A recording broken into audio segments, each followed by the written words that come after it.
Hello there, C3 leaders. This is Pastor Todd. Want to thank you for taking a couple minutes to watch this video.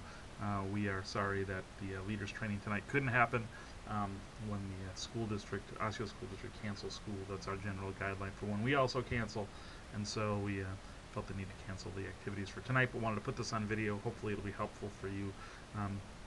What I want to do today is just go through a couple details on the curriculum and the materials, and then talk a little bit about some information that you'll need to have for next year. As well as we start looking ahead, we'd love to get some feedback and want to have some conversation about that. But first of all, let's just jump into stuff. First of all, we just want to encourage you during the course of the next couple of weeks to check in with either Jared or Raul or myself and let us know how your group is doing. We're always thinking about you guys, praying for you guys, and hoping that your groups are going well. We'd really encourage and love to hear how your group is doing together. Want to give you an update too. Tonight we would have given you just a little, probably a walk around tour, making good progress on our new building stuff. We're hopefully going to be in all the new space within about 2 to 3 weeks is the current timeline. It's just a picture I took this morning of the new stairwell. We're really excited about it. It's going to be a great space, and we're just looking forward to it. Hope that you are as well. A couple of announcements we want to let you know about. First of all, our last Sunday Night Festival of the year is March 18th. Tiger McClure will be speaking. It'll be great. Please remind your kids about that. C3 Saturday is this Saturday. We could use some more adult help in that event, especially from the 2 to 4 time slot when we were going to Value Village in Richfield. If you're able to help and could give Jared a call or an email, that would be fantastic. And then next week we are going to do an adult gathering during the 3 hours of C3. If you if you have questions about the curriculum, or we can talk more about the stuff for next year, which I'm going to talk about in a little bit here. Casual, just kind of come before, after, stay for 5 minutes, stay for an hour, whatever. We'd love to do that. It'll be in the new gathering space next to the youth room, so you'll get a chance to see that as well. We're pretty excited. We just want to walk really quickly through the next 5 weeks, the last 5 weeks actually, of curriculum that we'll be doing. We've been focusing on individuals, the stories of the people in the Bible. We jump in now to the story of Peter, the disciple Peter. Peter is an individual who I tend to think of as kind of has this little kid relationship with Jesus, kind of a parent-kid sort of relationship.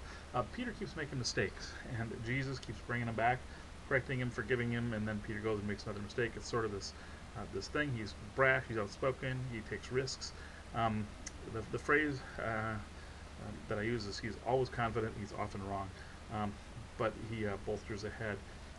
Eventually, he was the one who Jesus entrusted with the church. Jesus said, I shall call you Peter, which means rock, and upon you the church will be built. And in the Catholic tradition, Peter is considered to be the first pope. Actually, all the other popes line up after him. That's because Jesus selected him to be the leader of the church.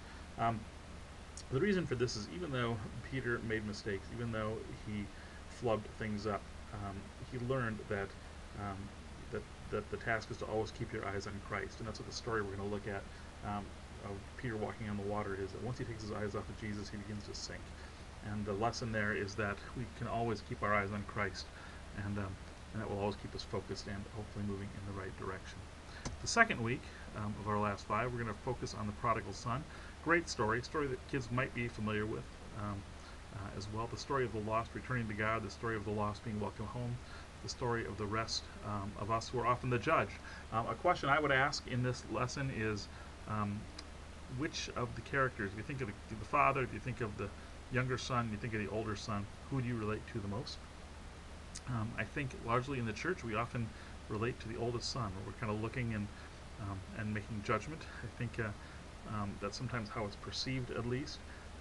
But what we want kids to realize is that really, in a lot of ways, we are all the youngest son, we are all the oldest son, and we should all be also like the father, welcoming people who are lost back into the presence of God and into the family of God. That's really what we're trying to get at with this lesson. The third week of 5, we're going to focus on the resurrected Jesus. The resurrection being the single most important historical event ever, and certainly within the scope of our faith. Oftentimes, if you ask kids which is the most important holiday of the year, they'll talk about Christmas, because that's the one that has the most celebration and anticipation built towards it. And while that certainly is important, really is Easter is the event that is crucial to our faith, and carries, I think, the most weight for us and has the most implications for us. And the question we want to focus in this week's lesson is, what difference does the resurrection make to us as Christ followers? In other words, so what? Jesus was resurrected. What does that mean? Well, it means that the promises that he made are fulfilled. It means that the gift of eternal life, the gift of forgiveness of sin are real. It means that the things that he taught have validity, and it means that that Jesus was real as the Messiah. So there's really important implications for us, and we just want to be able to talk about that and name it a bit in the lives of our young people. Then, the following week, we jump to Paul. I think one of the most intriguing and interesting characters of the Bible. Started off as someone who was actually a persecutor of Christians. He was someone whose job was to run around and have Christians arrested and eventually executed, oftentimes, because of their faith.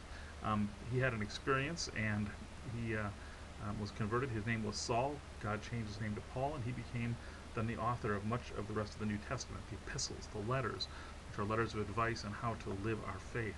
Really went on to become the architect of how we understand our relationship with God to be and how we should live our lives as Christians. And so we're going to look at a small segment of one of the letters. And the question we want to talk about is this letter was written to a specific group of people at a specific time in a specific place. All of his letters were. But how do they also apply to us today? I'll give you a hint. We believe they do. The question is just how. What can we learn from them? What can we take from them? How are the things that he wrote timeless pieces of advice for how we live our faith? Then the final week of the 5, we're going to focus on the disciple Timothy, who actually was a disciple of Jesus, but also a disciple of Paul. He was someone who was a student of Paul's, followed Paul around. And what Paul would do is he would travel to a city, spend time there, live there for a while, get to know the people, build a church, develop leaders, and then move on to the next city and do the same thing. Timothy was one of those leaders that he developed. And he was very young, very, very young. And so Timothy was someone that Paul entrusted with an entire community, with a church as its leader. Probably not much more older than the kids in your C3 group. And so I think he was intimidated, I think he was nervous, and Paul would write these letters to Timothy of advice on how to live. And the fundamental root of what Paul was getting at was, what does it mean to live as Christ calls us to live, and should our faith make a difference in how we live? Does it or should it? The most famous piece of scripture from the Timothy piece, one we use with kids a lot, is from 1 Timothy 4, 11 and 12. Don't let anyone look down on you because you're young, but be an example to others in life, love, faith, purity, speech, and conduct. The words to Timothy, but words also to our young people, words to all of us as well. So we're excited for these 5 weeks as we kind of come to a conclusion of the curriculum. I want to spend a couple minutes talking quickly about next year. We are excited about next year's confirmation ministry at Lord of Life. We have new opportunities with the new building, as well, new space, new possibilities.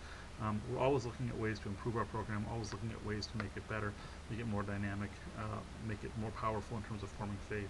And we're always looking for more ways to draw in the family, to try to connect parents with the faith formation of their kids and with their own faith formation as well. So we're looking at kind of doing a new structure for confirmation ministry next year, and really for all of our ministry with junior high and senior high, and actually we're doing the same thing with our children's ministry as well, looking at some different new ways to do it.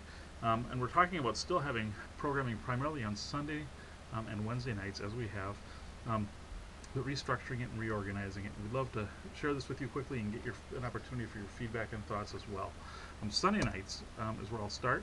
We're talking about changing things up a bit on Sunday nights so that dinner and such is always available from 5 to 6 in Fellowship Hall. And it wouldn't just be pizza. It might be pizza sometimes, but also be other meals as well that might take place, so that it's kind of a standing thing. There'll always be food available. And then we're talking about 6 o'clock to 7 o'clock really being the faith formation hour. It's where small groups happen and such, just like they do now. Really talking about 7th and 8th graders being in their small groups, working through curriculum just as it happens. 9th graders, we're talking about changing things up and meeting in what's going to be the new Samaritan room, which is a large group space. And it might be more of a large group and then into a small group kind of a model. So there might be 20 minutes of a large group presentation followed by 30 or 40 minutes of a chance to work in small groups together. Different pastors could come in and be the teachers for that, for the curriculum, the message, the things that we want kids to learn. And the thing that would happen is in the fall, before the 10th graders are confirmed, normally right now the way it works is they're just kind of done, and then we do the sophomore day away about a month before confirmation. we would do away with the sophomore day away and ask those 10th graders to come back on Wednesday nights or Sunday nights for the 6 weeks before they're confirmed. So they'd be all together. We do some material with the 9th and 10th graders together.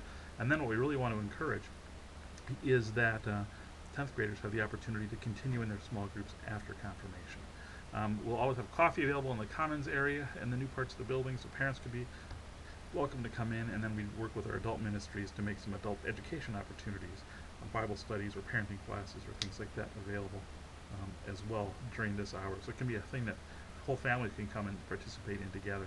Then from 7 to 7:30, we're talking about doing something new called Ecclesia, which would be a short half-hour worship devotional experience kind of a thing in Samaritan Hall.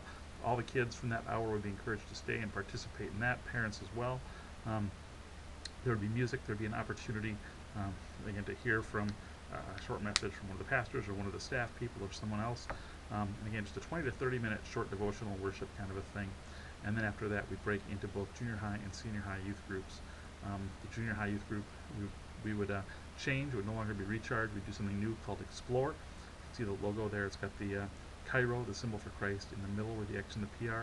And for senior high, it would be Express, as in how we express our faith. So we're kind of excited about that possibility. So that's the new look we're thinking about for Sunday nights. Then on Wednesday nights as well, the biggest shift here would be instead of 3 hours of confirmation ministry, we'd go to 2, because we have the space to do it now, and we think that might be more conducive and offer some more opportunities. So we'd have faith formation hour from 5 to 6. C3 groups, again, 7th and 8th graders in small groups, 9th graders in Samaritan Hall doing some large group, small group stuff. 10th graders would be in there until they are confirmed, and then have the opportunity to continue to meet either on Wednesdays, or they can meet any other day of the week as well if they chose. And then coffee available and such for parents. 6 to 6:30, we would do Ecclesia, the same worship devotional experience. What we did on Sunday night, we would just repeat on Wednesday night.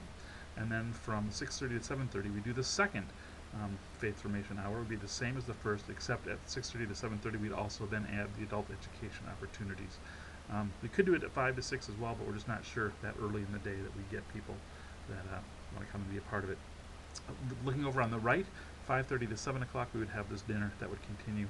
Again, families would be welcome to come and participate, so there would always be food available on Wednesday nights as well. And then from 7 to 8:30, because we're only doing 2 sessions, that frees up some time, and so we can slide in other kinds of things that right now we really have to scramble to make work. So other short-term groups, leadership team can meet for junior high and senior high, peer ministry groups can meet, mission trips groups can meet. It could be a spot for the landing, which is our high school ministry that focuses on recovery issues and such. Anyways, it gives us just a lot more options.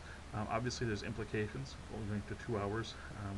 We have to kind of work through, and a bunch of other stuff. This isn't final yet. We haven't made final determinations, but this is what we're working on and kind of leaning towards. I'd love to get your feedback and thoughts on it if you're willing to share. And again, we'll talk about those things a bit more next Wednesday night. A couple other things about this. In this new model, because we're doing it this way and we're adding Ecclesia, that worship devotional piece, we would get rid of Sunday Night Festival. We would not have that anymore. We would take that out of the spectrum. That's run its course. We think it's been good, but it might be time to do something different. 10th graders, as I mentioned, would participate those first 6 to 8 weeks until the confirmation, and that would replace sophomore day away. And they'd have the opportunity to continue as well. So please give this some thought. Again, we'd love to hear your thinking on it.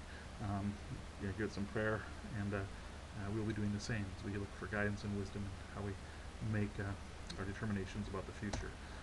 We are so excited for this ministry with young people, and we're really, really glad for all you do. You are making a huge difference in the lives of our young people, and I want to thank you for that. On behalf of all of us who work here at church, we are so grateful for you and for the way that you share your gifts. If you have any questions, please feel free to contact us. I'm available at church. My email address is todd@lordoflife.org. Or you could speak to Jared or Raul as well. We'll try to answer any questions we've got. Have a great week. Stay warm, stay inside, stay safe tonight. Thanks so much for all you do. We will look forward to seeing you next week. Take care.